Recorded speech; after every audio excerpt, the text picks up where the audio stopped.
What's going on, guys? Justin Florio here from PNC Fitness, and today I want to touch base. What are my best marketing strategies for personal training, right?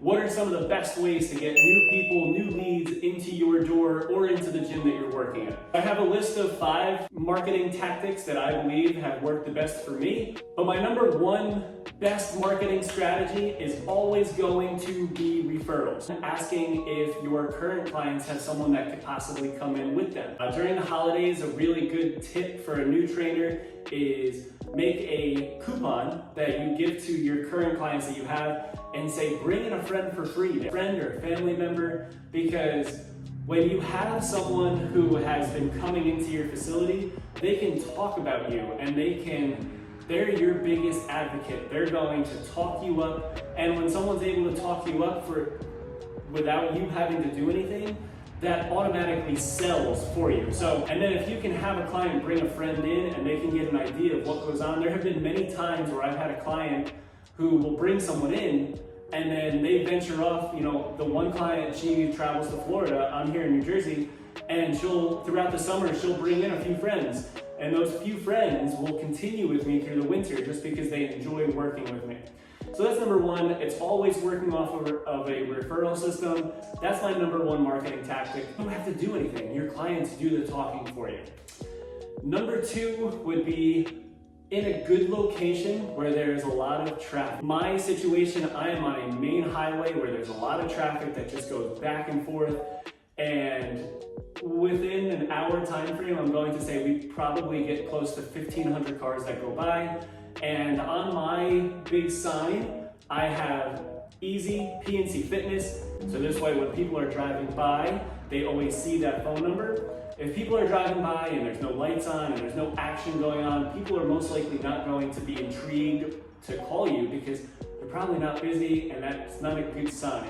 So a small thing that I always did was I would keep the lights on, and I obviously tried to work as much as I possibly could in the beginning. I touched base on that in one of my older videos, Monday through Sunday. This way, when people were driving by, people would stop in and they'd say, hey, you know, how much are you charging?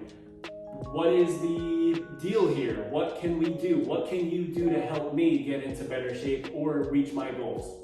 So that's number 2, making sure you have constant traffic. Another good idea would be maybe to be in a complex where there's a deli or there's just constant traffic going through, maybe a food store, whatever the case may be, just so when someone's going into that store and coming out, they see you, maybe they have it on the back of their mind, and then one day all it takes is for them to just come into your facility and say, I've been looking at your facility for a long time, I've been putting this off, what can we do to get me started? That's tactic number 2. Number 3, just today's world, and it's social media, right?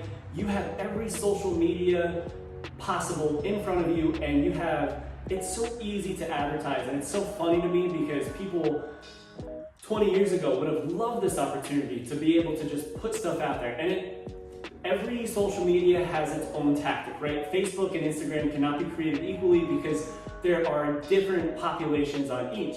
Instagram typically is for the younger generation, and for the younger generation, they want to see consistent posting, and they want to be helped. They want to possibly learn how to do movements properly, and they just want to see that constant feed.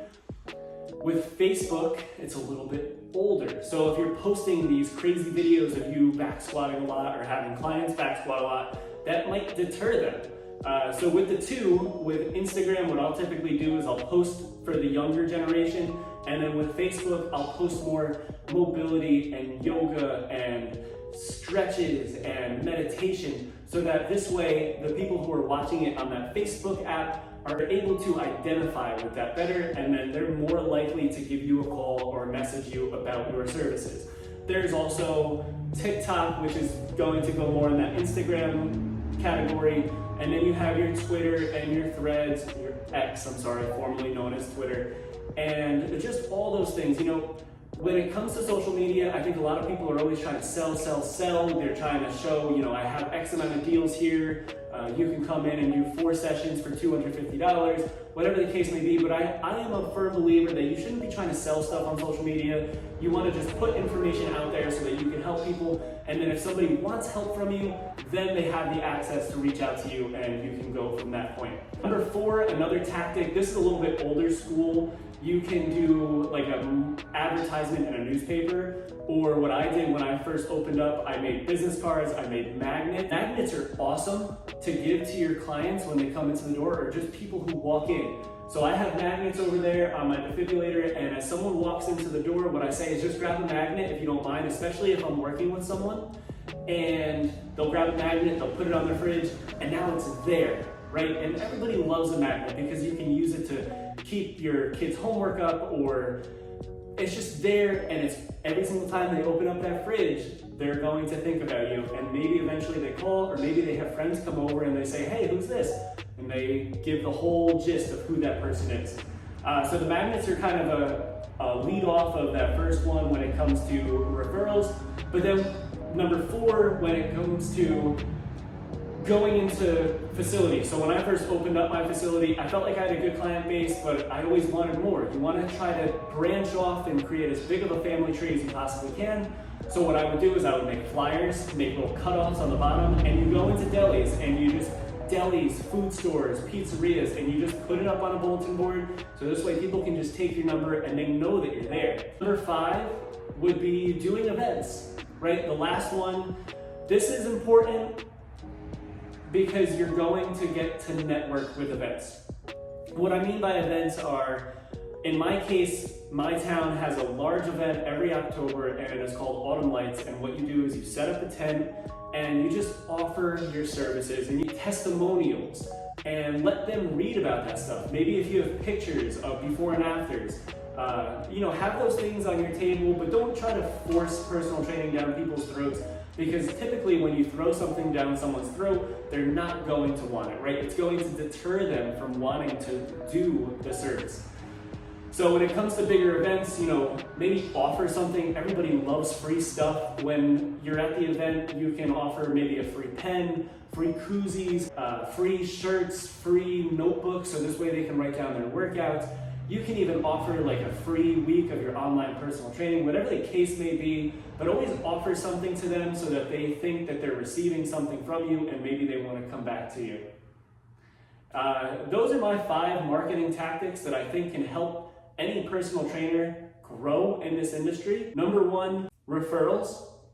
Referrals are going to go a really long way. I'm telling you, if you were to write down and follow the tree of the people that you talk to and the people that you eventually lead and work with, it's all going to mostly come from referrals. Number 2 would be traffic, making sure there's a lot of people that are constantly going by your facility, so this way they always know that it's there. Number 3 would be your social media, your Facebook and Instagram. Remember that there's different tactics for both. Number 4, you have your magnets, your merchandise, things like that, just so people see your logo all the time. And then number 5 would be doing more events, so this way you can just get out there and network. All right, I really hope that this video helps you. If you have any questions, please leave a comment. Please subscribe, that goes a really long way. And I hope that I can continue to help anyone who's trying to get into this industry. Have a great day, and I will see you guys next time.